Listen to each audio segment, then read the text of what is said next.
But I love the move by Darren Mougey to say, Williams, Gardner, valuable, great players for our organization, but we're going to move on. We're not going to try and squeeze all the juice out of this orange that we can. We're going to cut our losses here. And that's one thing in football that I feel like a lot of general managers, because they don't have job security, that's one thing that they struggle to do, is understand, I got to weigh up here.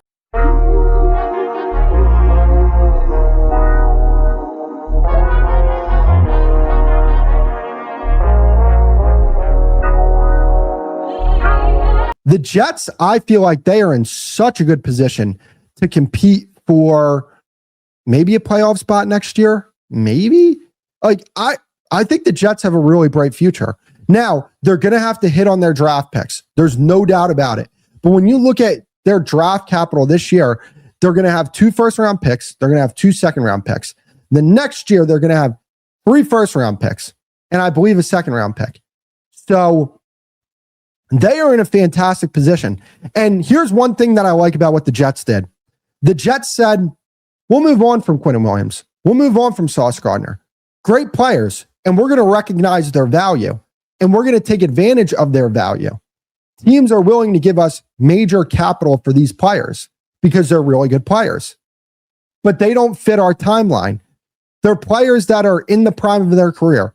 And this is a team that if they would have kept the draft capital that they had, this is probably a team that's multiple years away from really even competing. And at that point, they're starting to exit their prime. What do they have left to really give this football team?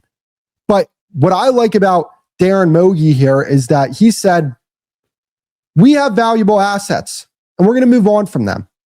And not only that, we're going to make sure to keep the right assets. Those 2 young tackles that they have, they could be real big time players in this league. But they traded Williams and they traded Gardner, but they didn't trade Garrett Wilson.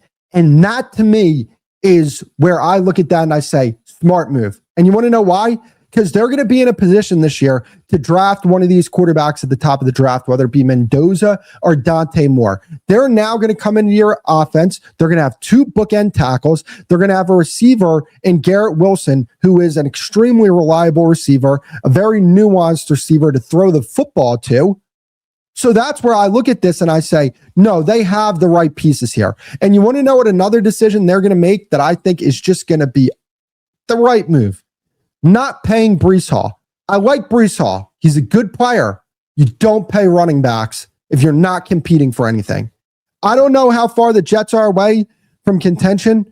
You know, if they have a good draft class this year, I mean, they have 2 first-round picks this year. They have 2 second-round picks this year. They can make some legitimate moves in this draft. They can really improve their roster through this draft. And if they can do that, they put themselves in a really good position to potentially contend this year.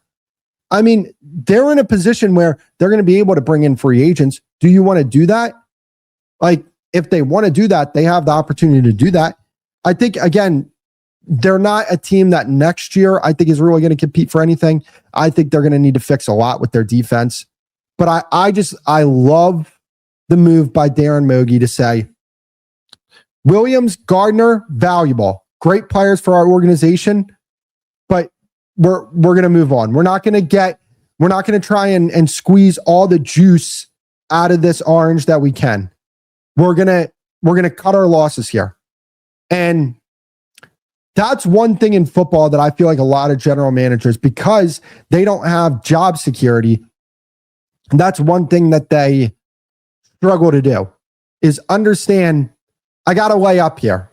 If you're a golfer, you understand that term. I got to weigh up, because what I'm looking at right now is a team that's we're far away, and the players that we have in our prime, other teams are willing to give us high draft capital for them. We're just gonna make the move. Always cut ties early before it's too late. And if they would have waited another year to move on from these players, who's telling if they would have gotten the type of draft capital? So they struck while the iron was hot. they made it a point to say, this is the direction of our franchise. We're not a year away. We're multiple years away. But trading these players could actually speed up the timeline, because trading them, you get those draft cap, then you get that draft capital. Rookies come in right away and they play high level football. There's plenty of rookies that come in right away and they make impacts on their football team. So who's to say they don't, they don't bring in a quarterback day one and he's one of the 15 best quarterbacks in the league? We see it so often now. I mean, look, I like these quarterbacks. I like Mendoza. I like Dante Moore. If they have the number one overall pick and they have to pick between those guys, I personally would go Dante Moore, just because I think there's more upside with Dante Moore. And I think as a passer, he's as prolific as a passer as you're going to get in the college game. But if they pick Mendoza, that's not a bad pick either. That's a really good pick. So I just like the direction this team's going. One thing I will say, I like Aaron Glenn. I will never, ever, ever sign off on a defensive-minded head coach. I'm sorry. It's just not my nature. Do I think Aaron Glenn's going to be a good coach for the Jets? I do. I think he was dealt a bad hand this year. But never, ever would I hire a defensive-minded head coach. Unless it's a Mike Vrabel. That might be like the like one-time exception type thing, right? Because when you look at the NFL nowadays, if you have a hotshot coordinator who's really making things happen, he's going to get poached. I mean, that's just what's going to happen. The quarterback position is the most important position in all of sports. You will have organizations that will hire head coaches strictly for the quarterback, not for the team, for the quarterback. Miami did that with Mike McDaniel. They said, hey, look, you are the perfect coach that we can get for our quarterback. And they hired him. Was it because he was a great head coach? No, Mike McDaniel is not a great head coach, but he worked well with Tua for a little bit of time there. So that's why I'm saying, hey, look, defensive-minded head coaches, I will never advocate for a defensive-minded head coach. You always get an offensive-minded play caller, because one thing that I think people mix up is that they think just because you're an offensive-minded head coach that you can't be a guy that sets the tone with your culture. I think that's completely false.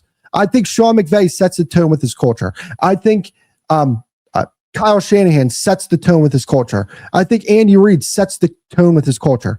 Those are offensive-minded head coaches that call plays. I will never hire, if I ever got the opportunity to be a general manager, which I don't think I will ever get the opportunity to do so, I would never hire a defensive-minded head coach. It's just not my nature.